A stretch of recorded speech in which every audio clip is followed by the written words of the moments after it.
On this episode of Skeptiko, a look back on 200 episodes. So there's your show, and you're up against all of the skeptic shows. There's Skeptics Guide to the Universe, Skepticality, Skeptoid.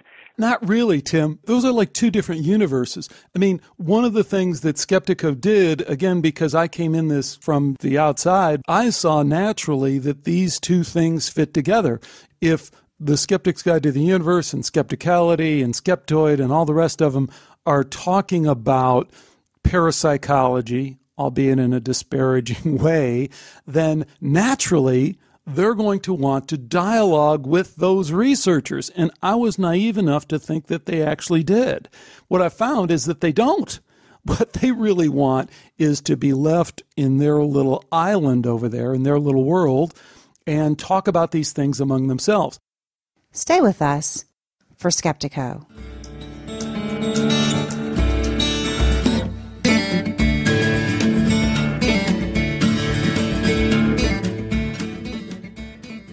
Welcome to Skeptiko, where we explore controversial science with leading researchers, thinkers, and their critics. I'm your host, Alex Tsakiris, and today on Skeptiko, we're going to mix things up a little bit and have one of those retrospective shows. It is episode 200 after all, and maybe a look back is worthwhile. So my good friend, Tim, and that is his real name, but we won't use his last name, as I'll explain at the conclusion of this show, has joined me to talk about the show.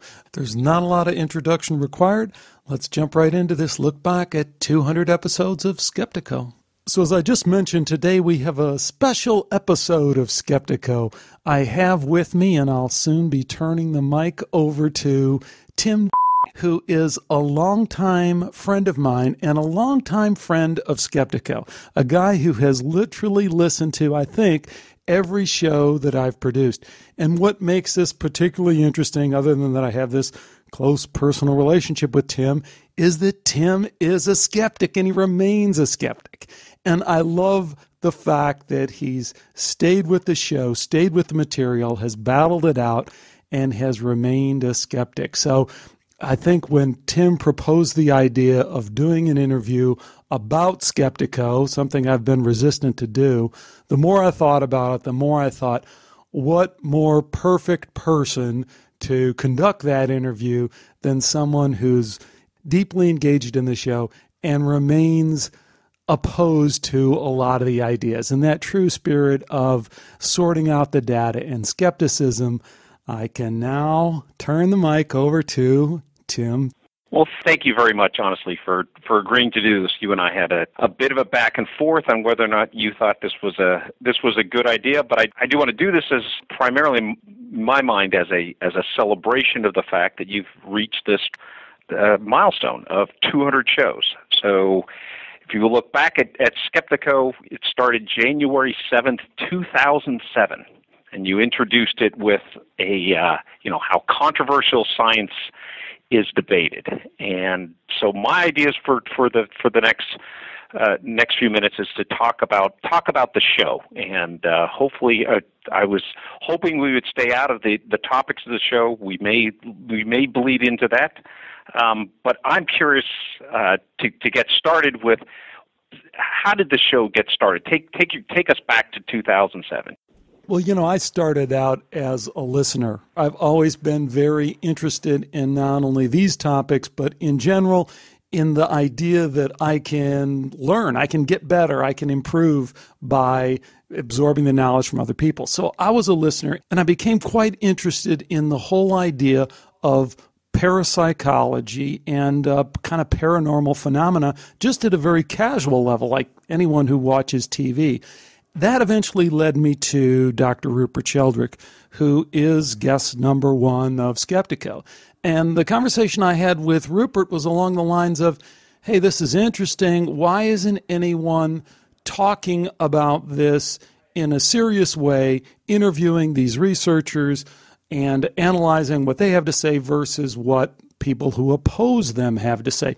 And he said, I don't know. And I said, well, we ought to make that happen. And I'm willing to fund this. Let's hire somebody to go do the show. And that was really how it started, is I was going to fund a show because I'm not a producer of any sort, and I'm not a radio guy or anything like that. Well, we went down that path, and I asked Rupert for suggestions of who might be good for the show, and that kind of played out. And it's like so many things you hear about, there wasn't anybody, so I stepped in and to do it. And after a couple shows, really, I was pretty well hooked on doing it, and I was hooked on the fact that if I tried to subcontract this out, it wouldn't really fit what I was looking for. I wouldn't get the questions that I want asked and answered.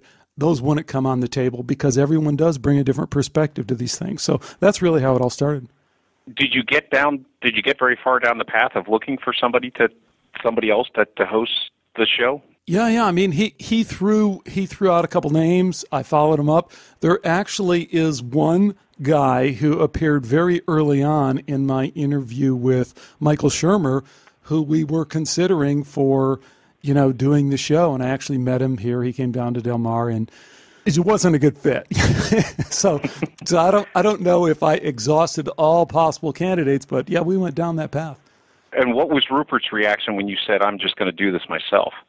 Well, I think one of the other, kind of little secrets that you learn when you get into this is I had this idea of some of these figures who are really, I respect tremendously, and their ideas are fantastic. Their books are fantastic, and their books are bestsellers and internationally known.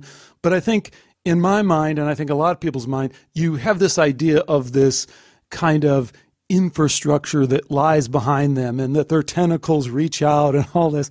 And it's not really the case. I mean, a lot of times it's a guy like Dr. Sheldrick who's has an academic career and has written a book, and that's it. So in terms of me stepping forward and say, hey, why don't I do this show? He was welcoming. He was like, great, fine, let's try it. I think he saw it as not a lot to lose. He wasn't putting a lot behind it, and another chance to get his ideas out there, which is the other impetus of the show that really remained sound and true to this day, is that there's a lot of really important thinkers out there who don't get airtime. I think that's really probably less true now than when I started, because there's been a growth on the internet of shows like mine or shows in this general topic area that now cover these topics more thoroughly, which is fantastic. I think that's great. I'd love to be obsolete at some point.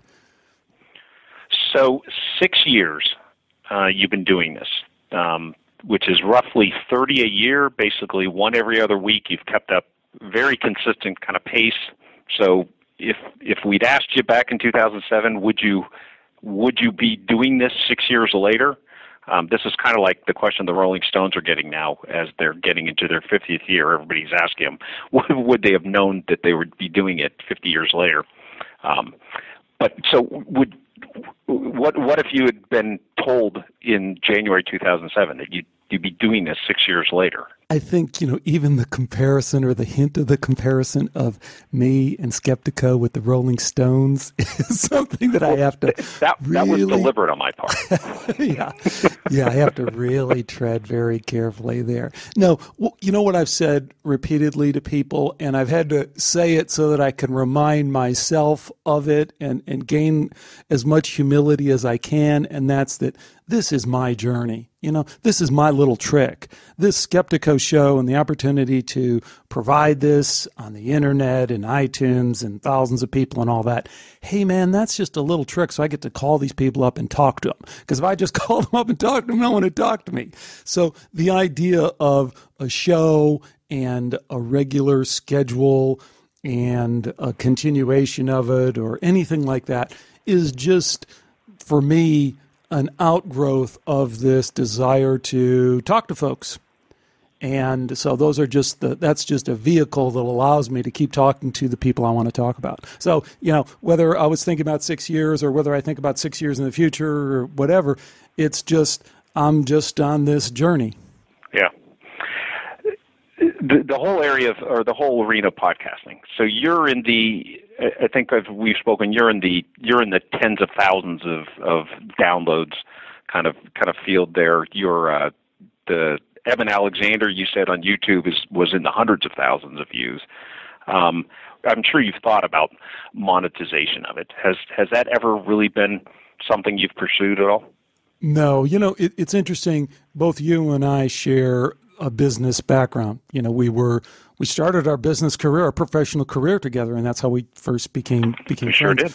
But I think we've also had that connection to the business world since then, as most people who start down that career path. So there are a lot of business rules or lessons that I've learned that I think inform my decisions in Skeptiko. And one of those is that this idea that do what you love and the money will follow is really a load of crap. I don't think that's true. And I think the way that applies to podcasting is if I wanted to apply my time and my mental resources towards increasing capital, I wouldn't do it by podcasting. Not to say that some people haven't found a way to monetize it and stuff like that, but I don't. That's not my goal. And two, I don't think it's a very good way to make money. But maybe I should have started with the second point is it's not my goal. It's not what this thing's about. Do you get approached by advertisers? Yeah, you do. But is there really any money there? I don't see it, so. Right. So what, there's your show, and you're up against all of the skeptic shows. There's the not really. Skeptics Guide to the Universe, Skepticality, Skeptoid. Not really, Tim. Those are like two different universes. I mean, one of the things that Skeptiko did, again, because I came in this kind of cold from just the outside, was I saw naturally that these two things fit together. If the Skeptics Guide to the Universe and Skepticality and Skeptoid and all the rest of them are talking about parapsychology, albeit in a disparaging way, then naturally they're going to want to dialogue with those researchers. And I was naive enough to think that they actually did. What I found is that they don't. What they really want is to be left in their little island over there, in their little world, and talk about these things among themselves. And I don't know. I mean, there's a certain prejudice that I'm revealing in saying that, but I think that's wrong-headed. I mean, how can you say you really want to have you want to engage in an intellectual kind of free thought, critical examination of these things without looking at the other side? It seems silly, yet that is the landscape. They really don't want to interact with anyone. And the same over here in the parapsychology community. I think for the most part, when I first got involved, there was not a lot of interaction with the skeptics other than just kind of this throwing stones over there and saying how stupid they are. So I guess I've bridged that a little bit, but then anyone who's been around the show for a while, as you know, that becomes tedious, tiresome, and worn out pretty soon too, because there's not a lot of real interaction there with the hardcore skeptics and atheists. They just kind of have this party line kind of thing that's hard to penetrate.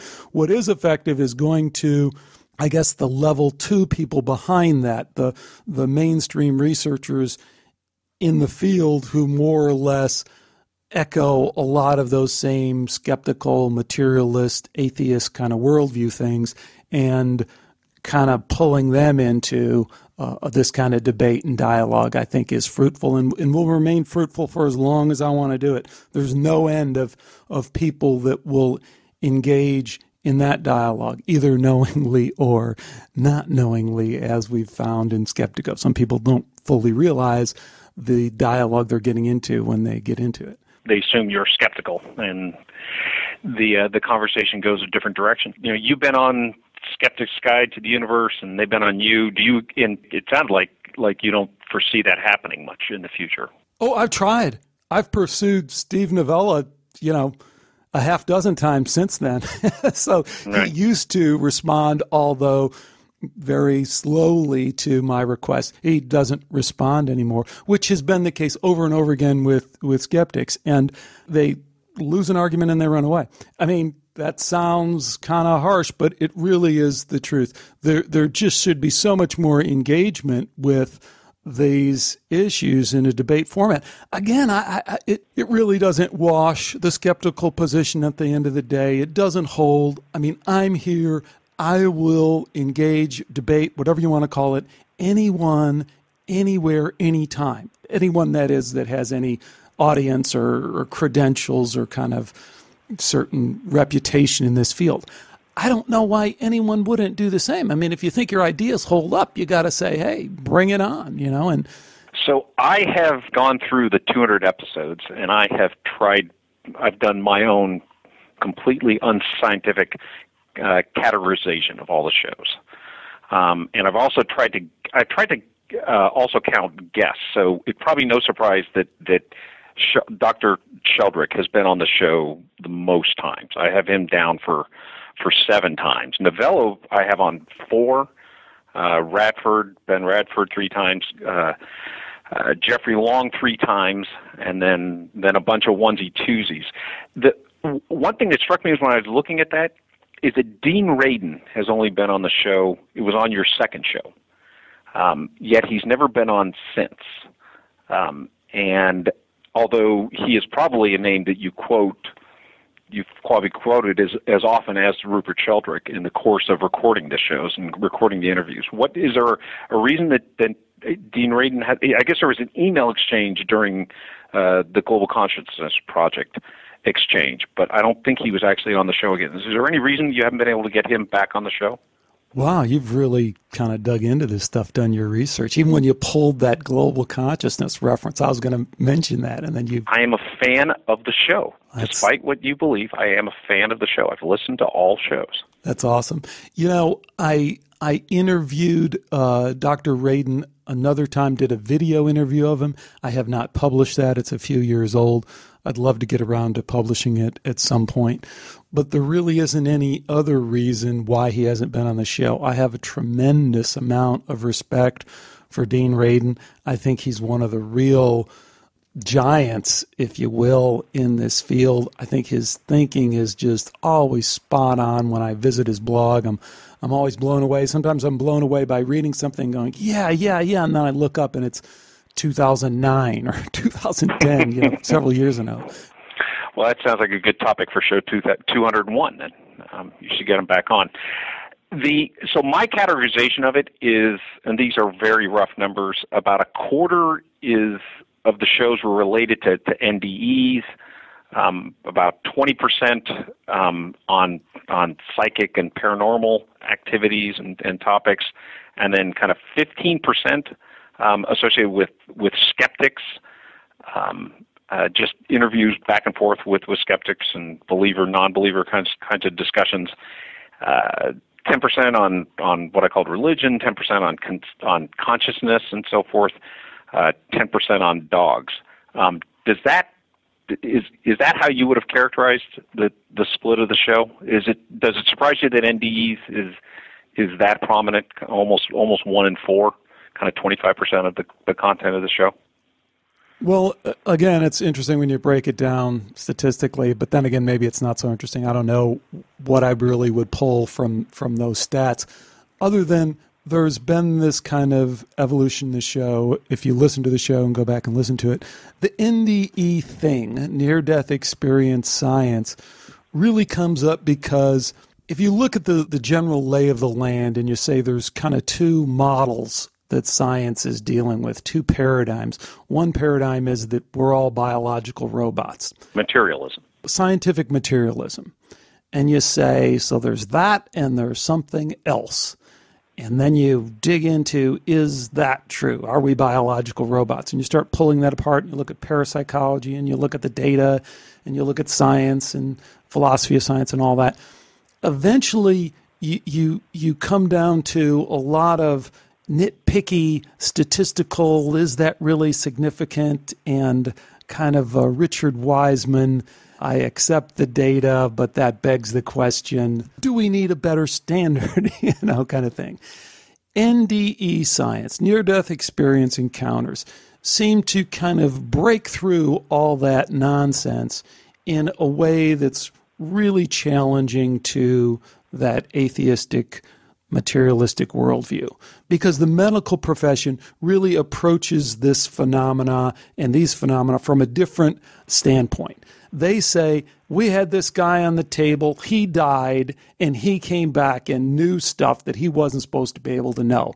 And doctors are very pragmatic people for the most part. They're interested in saving people's lives. So as that data has emerged, and then as researchers have tried to compile that into some meaningful scientific form, it's really created this, I think, very, very compelling body of evidence getting back to the biological robot question. That is, are we biological robots? And then NDE science, of course, comes back with the resounding no. Whatever we are, we're not biological robots. We have this consciousness. There is such a thing. And most importantly, it seems to survive our bodily death. In my mind, the episode that really launched the arc of the show into NDEs was episode 94 with your interview with Jeffrey Long. But before that, you'd spent a fair amount of time on interviewing the skeptics. You had a lot of episodes on just psi. You had your psi, your own psi experiments that you ran, and then there was episodes on the dogs, and then you got into what was certainly entertaining for the listener, the whole smackdown with Ben Radford and the psychic detectives. Well, I think you've kind of pinpointed really a turning point in the show, at least in my mind, and that's that I had this idea starting out that it's about the data. This is science after all, and science is concerned with measurement and data and evidence. And my thought was, hey, look, let's just try and get our arms around the data. Let's get good data, and then any reasonable person will be able to sort that out and decide one way or another. And I pretty quickly got an idea that maybe that wasn't as simple as I thought, and that there were other things going on. But it was really in that series of interviews with Ben Radford that became clear in a way that it wasn't before. And that's, when Ben says, just to fill people in so this isn't totally inside baseball, Ben and I did a follow-up series of interviews with these folks who were involved in this psychic detective case. So I picked the case, and then we actually interviewed the psychic medium who helped the police. We interviewed 2 police officers, a Captain Moore and a Lieutenant Hughes in New Jersey, who had investigated this case. And I interviewed those folks, and then Ben interviewed those folks, and then we got back on and did this, as you say, SmackDown thing. That was the title of the show, was SmackDown. Yeah. And you get to this point where this medium has given this rather amazing body of knowledge to the police and have told them without any prior knowledge, any way of knowing any of these things, that there's a killer. The killer is from New Jersey. The killer is from this little local area called the Hollow. The killer went down to Florida, committed a murder there, was imprisoned, got out, came back, and then committed these crimes. So that's part of what the psychic said, but I'll get to the point here in a minute. The controversy between Ben and I came down to whether or not one of the detectives remembered that instead of saying that the killer went to Florida, he remembered the psychic saying that the killer went to the South. Reinforcing the notion that the psychics throw wide nets out there and try and get hits with wide comments like that, as opposed to something specific like Florida. Right.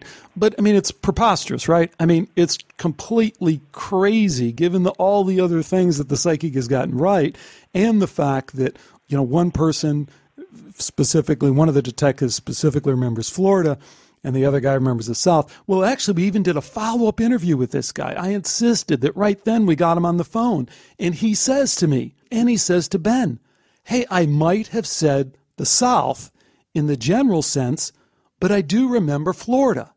So this should have been the end of it, but it's not. Ben persists. He brings this up again and again, and to this day, I don't know if he's willing to kind of concede that point. But the whole thinking with a guy who's an otherwise likable, intelligent guy, Ben Radford, and how he can remain completely married to these beliefs and to this interpretation of the data that just doesn't fit with just a kind of common sense understanding of it, really sent me in a different direction and saying, you know what? It's not about the data. It's really about everything else. It's about why we believe what we believe, how our belief systems develop, how our belief systems change.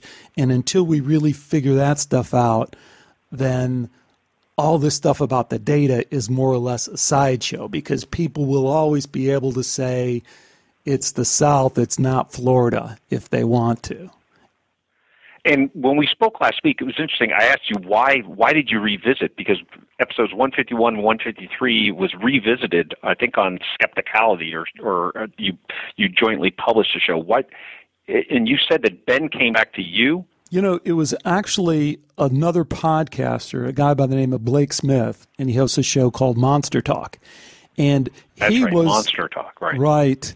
So he became interested in Skeptiko and this debate, and was nice enough really to kind of pull this back together and say, hey, let's kind of get some resolution on this. And Ben had kind of gone his way, and I had kind of thrown some pretty sharp barbs at him, and I guess he wasn't really too interested in coming back. But Blake talked him into coming back, and I was like, sure. Like I said, I mean, I am anytime, anywhere on this stuff. And that was evidence of it, Alex, because that was probably 4-on-1, right? There was Blake, and he's got a co-host, and there was Ben, and they were all kind of going after you on that thing. But it's interesting that they would bring it up that much later. What was his interest in rehashing it?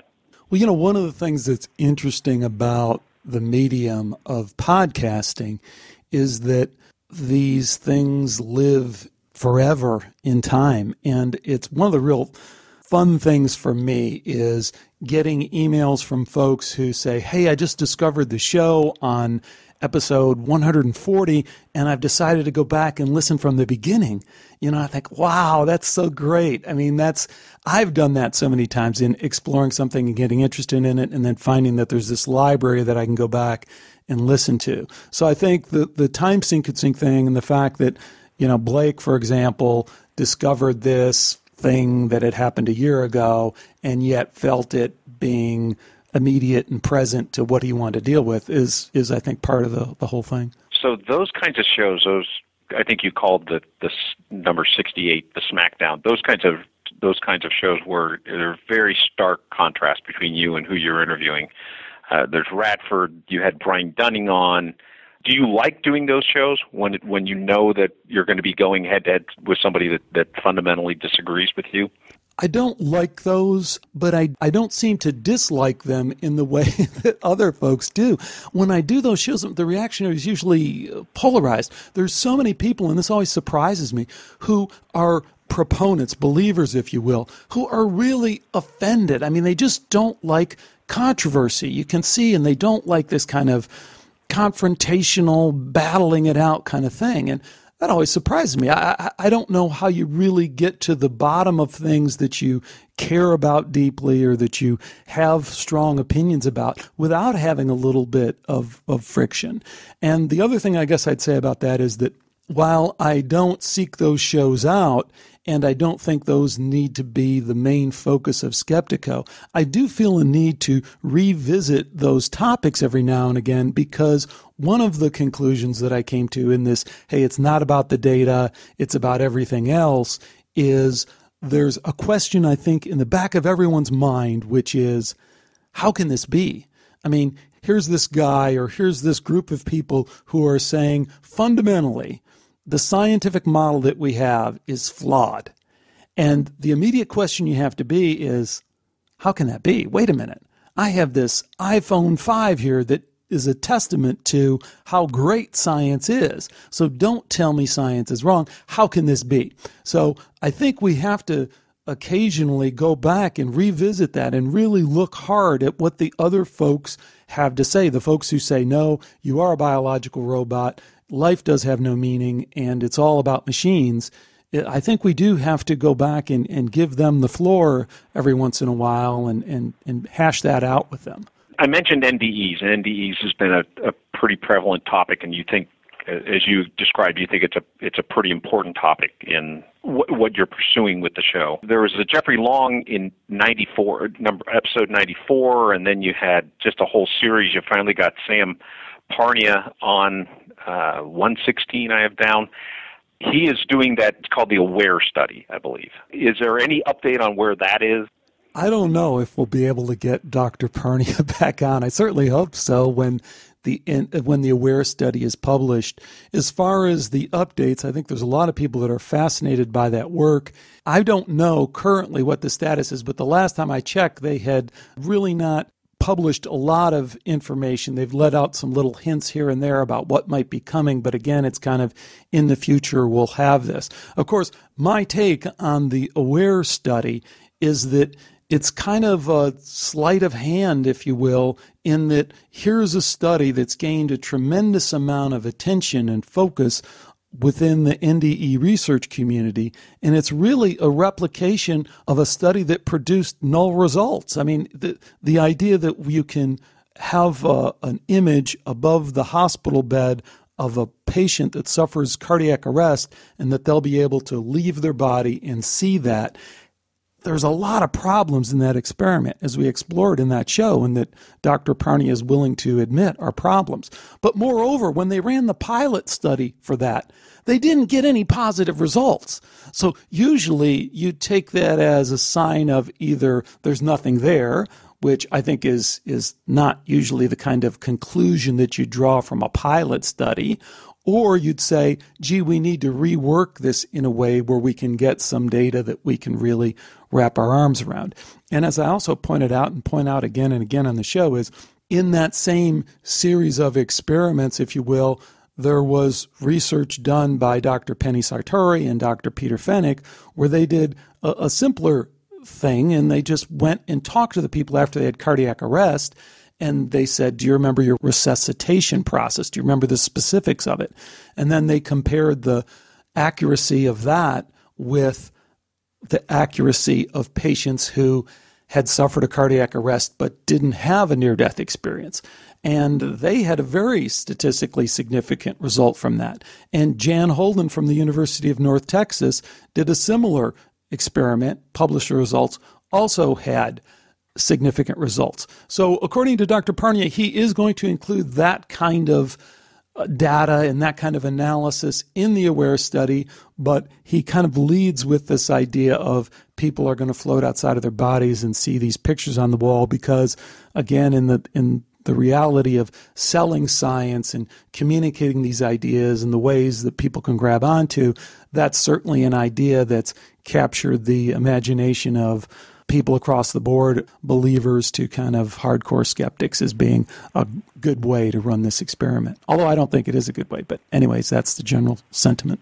The Jeffrey Long interview I thought was interesting in that is when I listened to it, my sense was wow, you've got the guy you've been searching for. He's got that was a New York Times best-selling book, if I remember correctly. I saw him. He was on national media, the Today Show.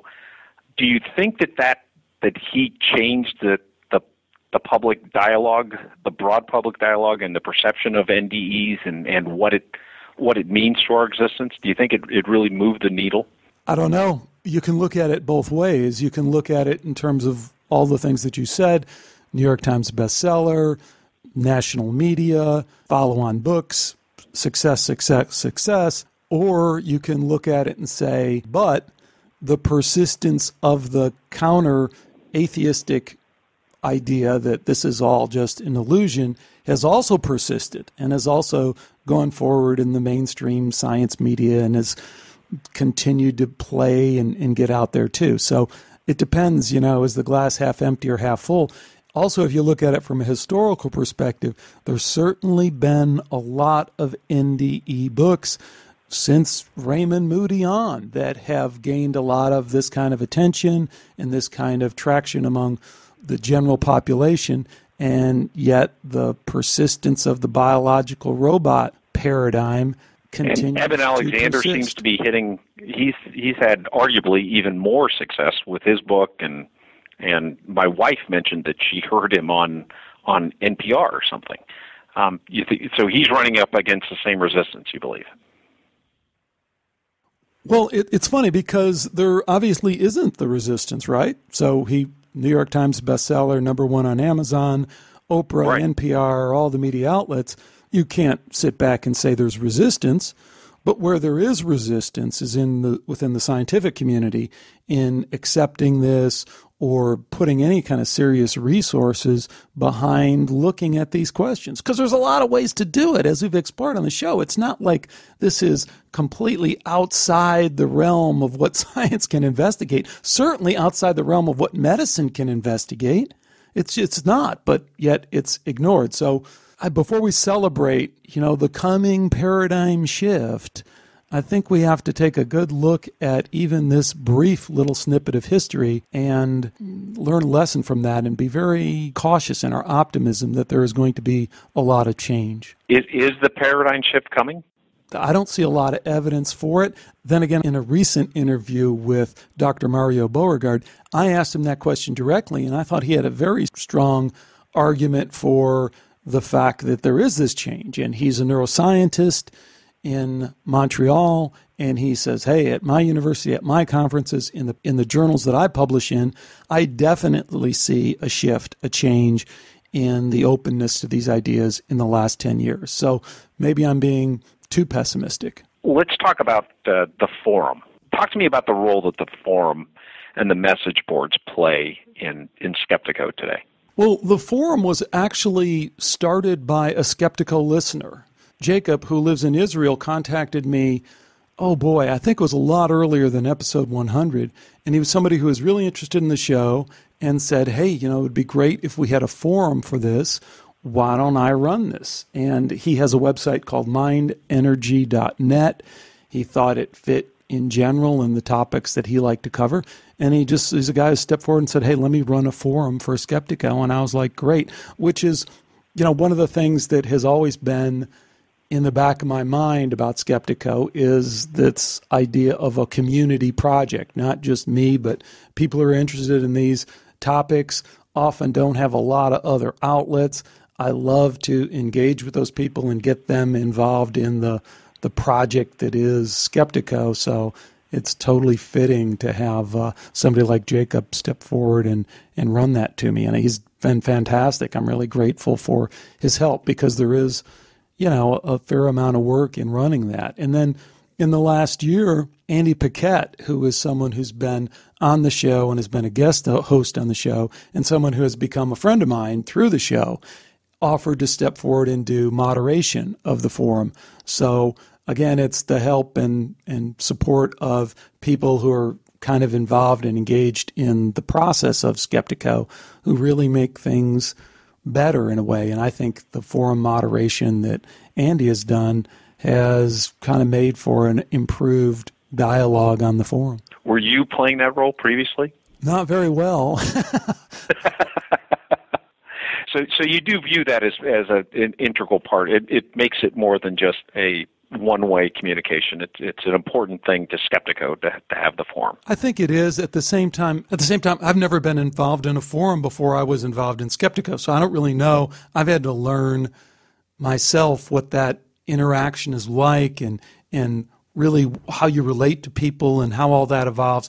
But for me, it's been a tremendous experience, and I've learned so much from people who've engaged with me in the forum and either have ideas or you get into these long, sometimes lengthy back and forth. And I've grown tremendously from the forum. And besides, I've gotten a lot of ideas for guests from the forum as well. That's great. Is there any desire to take it further, to do a conference? What would be the next step in the Skeptiko community? Is there any thoughts along those lines? Not so much by me. I like the fact that the technology allows me to break away for a couple of hours, do an interview, come back a couple days later, edit it, come back a couple days later, post it, and just be able to fill in gaps of time with doing this. I think that's great. I'm a little bit reluctant to commit to the kind of all-out effort that a conference or conference-going, might take. I wouldn't rule it out completely, but no, I don't see that happening anytime in the near future. Let me throw three phrases that you've gotten a lot over the years on Skeptiko, and tell me which one of these is your least favorite. Extraordinary claims require extraordinary evidence. Susan Blackmore explained NDEs, or NDEs are due to elevated oxygen levels. Oh, my favorite is extraordinary claims that require extraordinary proof. Far and away the winner, because I think it is remarkable how many, almost every skeptic that was on the show at some point said that. And for those of us that were listeners, we were always kind of waiting for after they started saying it, I was anticipating your response back. And you were often fairly measured with it. But it was interesting how every one of them at some point would say, would spout that at some level. Yeah. I mean, it's hard to not go down the party line thing, that they've all been taught these talking points, party line arguments, and they kind of regurgitate them without a lot of thought. And I think sometimes that's the case, but I think it's also true that at another level, even though that's a silly statement, because, of course, as we've talked about so many times, the whole idea of the enterprise of science is to remove us from our biases and prejudices and not introduce such subjective measures as extraordinary. Well, what's extraordinary to you, Tim? What's extraordinary to me? Those are obviously subjective, and those are the things we want to get out of it. So the idea that we would introduce those back in is silly.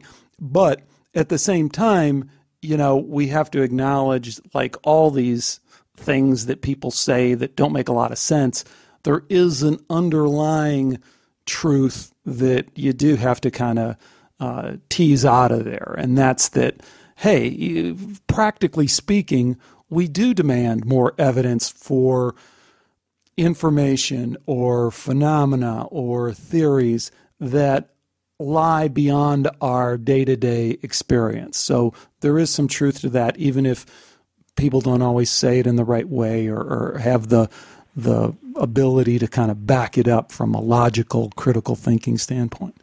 So you have had a lot of skeptics on the show. You go back to the beginning, you had Wiseman and Randy and just the whole host of them. Novella. Who's your favorite of that group? Who did you walk away with the most respect for? Oh, wow. Those are two different questions. I guess they are different questions, aren't they? So let's take respect first, and then which one did you like second? I guess the one that I respected the most was Dr. Robert Price, the noted atheist and now host of Point of Inquiry, which is a very interesting atheist materialistic podcast that really does a nice job in what they do. And I've interviewed several of their hosts, including DJ Grothy, someone else I enjoyed talking to and spoke with a couple times. And I have a certain respect for both of those guys, even though, as you'll hear in the interviews, I can't really buy into their worldview. As far as favorites, the one that jumps to mind is Dr. Victor Stenger, who was just on episode 191. And what I really liked about that is I think for anyone who's halfway fair-minded, the guy just completely blows it on his understanding of near-death experience research. It just couldn't be more clear that someone is just out to lunch and yet is highly respected among the atheist skeptical community. Anyone could have exposed this guy, so it was just kind of fun and I think Skeptiko worthy to kind of point out some of the errors in his critical thinking. So what is Skeptiko all about, Alex? What you describe it as your journey. It looks like it began, certainly from my read, is kind of an exploration of the skeptical argument and then perhaps exposing that. You describe it as your journey. What do you mean by that? Is it something that you just pick up on a day-to-day basis and you see what new topic in this area interests you and you just start pursuing that? Or is there an overall arc that you're trying to drive Skeptiko? Okay, well, I think, again, there's a couple of different questions in there, but that's good. I understand where you're going, I think. And I guess I'd say, to me, at a very kind of deep personal level, I always wondered why everyone wasn't interested in these topics. I always wondered why these weren't the first and foremost questions on everyone's mind. I mean, most of us spend so much time on ridiculously silly things of the weather or sports or news or all the rest of that, when the big questions are, who are we really? What happens to us after we die? How are we related to not only each other, but the universe? I mean, these are the big questions. And I guess I always had a sense of, hey, am I not getting the newsletter here? I mean, does everyone else know the answers to these? Because why isn't this foremost on everyone's mind? And then you kind of get into life and you want to make a living and you want to have a family and all that. We all understand that. And you say, hey, I can't deal with all those things right now. They don't seem to be pressing as much as the mortgage payment or the car payment is. So I kind of put them to the side. But to me, they always seem to be the questions that I wanted to come back to. So that really is the driving force of Skeptiko, along with the idea that I had all along because of my business experience, and that was the idea that I can learn, I can get better, I can improve, because I was someone who, despite having the right academic background and education background, was failing pretty miserably at business before I kind of went on a massive kind of learning campaign in terms of how to make myself better and how to improve in that. So I kind of took that self-improvement idea and that self-improvement success that led to business success and said, hey, I can bootstrap myself into knowing the answer to these big questions. And that's really been, I guess, the driving force of Skeptiko. So when you started, and I tried to find this, I don't know if I found the definitive episode. It was somewhere in the 40s, I believe, where you, early on in Skeptiko, you were talking about side topics and you'd have skeptics on and so forth, but it was in the 40s when you actually started to use the word believer, where you said, I am a believer. Do you remember saying that and putting that out there in Skeptiko? Yeah, I don't specifically remember that, and that isn't such an important title to me, other than one of the topics I think that has been a recurring theme of the show is how we communicate about these topics in the court of public opinion, if you will. And a lot of people will kind of have a knee-jerk reaction when I mention God or when I mention believer or when I mention any of these things. And when I'm pressed, like in the forum, I'm quick to acknowledge that I don't know what God means. I don't have any specific idea of a guy in a beard or anything like that. But I'm using a shorthand reference to kind of shoehorn us into the public debate. I mean, the big debate is science versus religion. Whether we like it or not, that's what's out there. That's what's socially relevant in terms of the discussion. So in that sense, okay, I'm a believer. If you want to divide the world into skeptics and believers, I'll gladly take the side of believer. I don't think that term means anything to me other than it means if we're going to engage in this dialogue and there has to be sides, this is the side I'll take for purposes of this discussion. Are you saying that you're taking that side because that's where you're biased, or are you taking that side because you know you're not a skeptic? I know I'm not a skeptic in terms of the way that the skeptical proposition is offered currently. I mean, I think scientific materialism is a failure. I mean, it's a failed proposition. It was a good proposition. I think the evidence is overwhelmingly suggestive that that just doesn't hold up. And I think with it, atheism falls down the drain as well. So I think those propositions are falsified. So yeah, that would push me to whatever other category you want to call it. You know, I'm going to be closer to that other side. So one quote that stayed with me, Steve Volk, the author of Fringeology, said in that interview when you're discussing the book, he said, you see answers, I see questions. Do you remember that quote, and can you reflect on that? I do. And I'm so glad you brought it up, because I think that would bring this to a very personal level between you and I, because I think you would be more of the Steve Volk kind of mindset, and probably even further, even on the skeptical side. And I wouldn't. And I'm glad you brought it up, because I think it's a really important point, at least for me. And that's that I don't think the middle holds here. I don't think I'm agnostic, I just have questions about this. I don't think it holds. And the reason it doesn't hold is because you have to make a decision every day in the way that you live your life. We live in a materialistic world, a materialistic economy, and a materialistic society. That is the predominant worldview that's placed upon you. If you do nothing, you are thereby embracing materialism. So you can't say, I'm removed from this discussion. You're in the middle of it. You're the fish. You're in the water. The water is all around you. So you can't say, I'm agnostic. Your life is your choice. And I've had numerous conversations with Steve, who has become a friend of mine through the show, and just a really terrific guy who I really enjoy talking with. But along these lines, that the middle doesn't hold. There really isn't a middle ground. Life forces us to choose one way or another.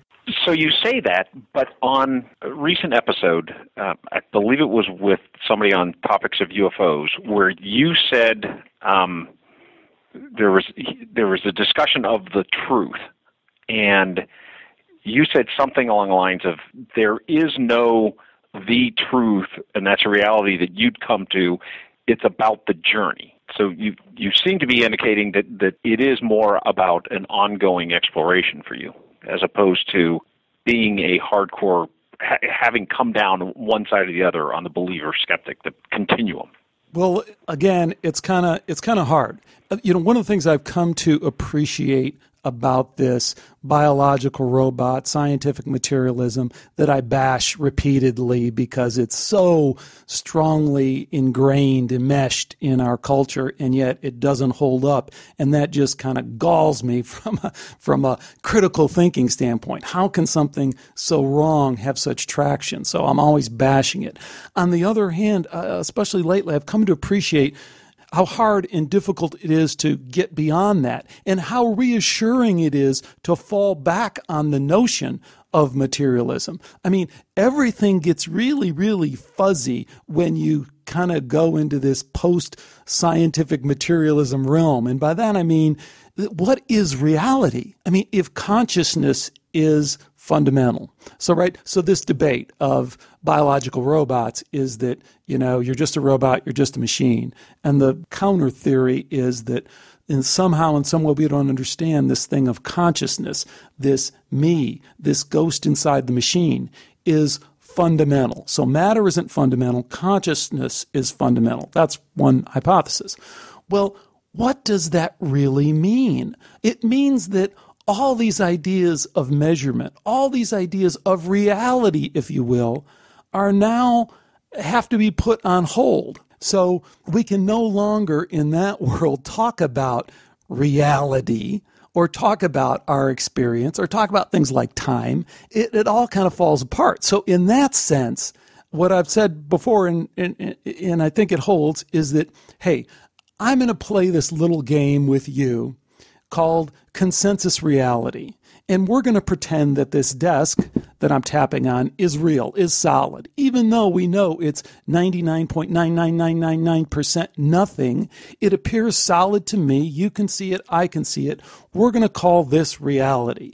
And in that same way, we're going to call all these things that we debate about reality. And we're going to call skeptics on this and this and that. But at the same time, while we're doing that, we have to acknowledge that that might all be just kind of a game, if you will.